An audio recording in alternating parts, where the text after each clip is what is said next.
আসসালামু আলাইকুম প্রিয় দেশবাসী, শুভ সকাল।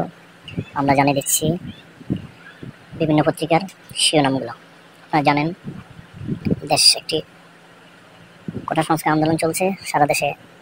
রবিবার ছিল দিনভর সংঘর্ষ।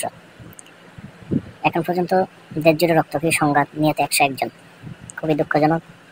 আসলেই এমন একটি স্বাধীন দেশে এমন পরিস্থিতিটা কখনোই আমরা আশাবাদী না। আমরা যাচ্ছি শান্তি, আমরা স্বাধীনতার পক্ষে। প্রিয় দেশবাসী, আপনাদেরকে এখন দেখে দেব কিছু প্রধান পত্রিকার হেডলাইন। সমকালে হেডলাইন রয়েছে দেশ জুড়ে রক্তক্ষয়ী সংঘাত নিহত 101। আমরা দেখি আরেকটি পত্রিকা প্রথম আলো থেকে রয়েছে। দেখি প্রথম আলো রয়েছে সারা দেশে ব্যাপক সংঘর্ষ, নিহত 98। পরিস্থিতি বুঝতেই পারছেন যে আসলে দেশ কোন দিকে যাচ্ছে আমরা বুঝতে পারতেছি না। প্রিয় দেশবাসী, আপনারই পারেন দেশকে শান্তির দিকে নিয়ে যেতে, আপনারই পারেন দেশকে মুক্ত করতে। আমরা চাচ্ছি এটা সুস্থ একটি পরিবেশ। সংকট নিরসনে সংলাপের আহ্বান জাতীয় মানবাধিকার কমিশনের। মন্ত্রী প্রতিমন্ত্রী এমপিদের বাড়িতে হামলা, আগুন। খুবই দুঃখজনক। বাংলাদেশে এরকম একটি অস্থিতিশীলতার মধ্যে চলছে। আমরা চাচ্ছি এর দ্রুত সমাধান। প্রিয় দেশবাসী, আমরা দেখে দিব বাংলাদেশ প্রতিদিনে কি রয়েছে। আসলে প্রত্যেকটা শিরোনামের, প্রত্যেকটা পত্রিকার একই শিরোনাম।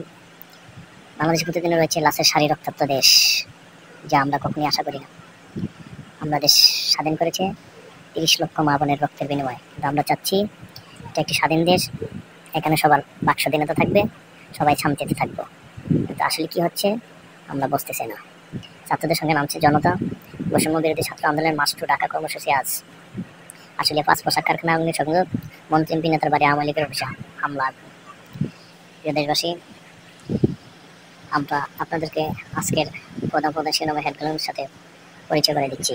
আসলে বাংলাদেশের অবস্থা ভালো না। সারা বাংলাদেশে একযোগে চলছে কোটা সংস্কার আন্দোলন। আমরা আসলে খুব অস্থিতিশীলতার মাঝে বসবাস করছি। প্রিয় দেশবাসী, দেখতে পাচ্ছেন যুগান্তরের হেডলাইন রয়েছে বৈষম্য বিরোধী ছাত্র আন্দোলনের আহ্বান, সংখ্যালঘুদের উপর হামলার সংখ্যা, তাদের রক্ষা প্রতিরোধ গড়ে তুলুন।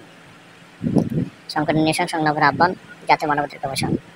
অনির্দিষ্টকালের জন্য সব ধরনের ট্রেন চলাচল বন্ধ। আওয়ামী লীগের শোক মিছিল স্থগিত। বিজয় এবং একমাত্র বিজয় আমাদের লক্ষ্য, সময় নাহিদ ইসলাম। কারফিউ অমান্য করলে আইনগত ব্যবস্থা করছে ডিএমপি কমিশনার। অসহযোগ আন্দোলন প্রথম দিনে সারা দেশের রণক্ষেত্রে নিহত 91। লক্ষ্মীপুরে আওয়ামী লীগের সঙ্গে আন্দোলনকারীদের সঙ্গে নিয়ে 60।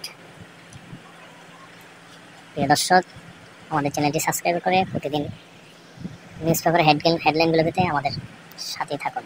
আমরা আপনাদেরকে দেখে দিচ্ছি বাংলাদেশে কোথাও কি হচ্ছে কোটা সংস্কার আন্দোলন ঘিরে। নয়াদিগন্ত দেখে কি আছে। প্রিয় দর্শক, আপনারা জানেন already Facebook, Messenger, WhatsApp, Twitter বন্ধের নির্দেশ দেওয়া হয়েছে, তাই একটু নেট স্লো। আমরা আন্তরিকভাবে দুঃখিত। আসলে নেট স্লোর কারণে নিউজটা প্রপার হয়তো করা যাচ্ছে না। আমরা সবাই চাচ্ছি আমাদের চ্যানেলটি সাবস্ক্রাইব করে আমাদের পাশেই থাকুন। নয়াদিগন্ত হেডলাইন হচ্ছে 5 আগস্ট 2024, 21 শ্রাবণ, 29 মহরমে আজ।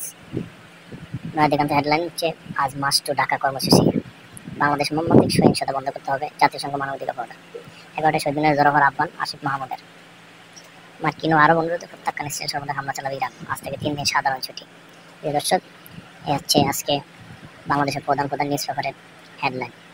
সবাইকে অসংখ্য ধন্যবাদ আমাদের ফেসবুক সাবস্ক্রাইব করে আমাদের সাথে থাকার জন্য। সবাই সতর্ক থাকবেন, সচেতন থাকবেন, আপনি আপনার ফ্যামিলিকে সতর্ক রাখবেন।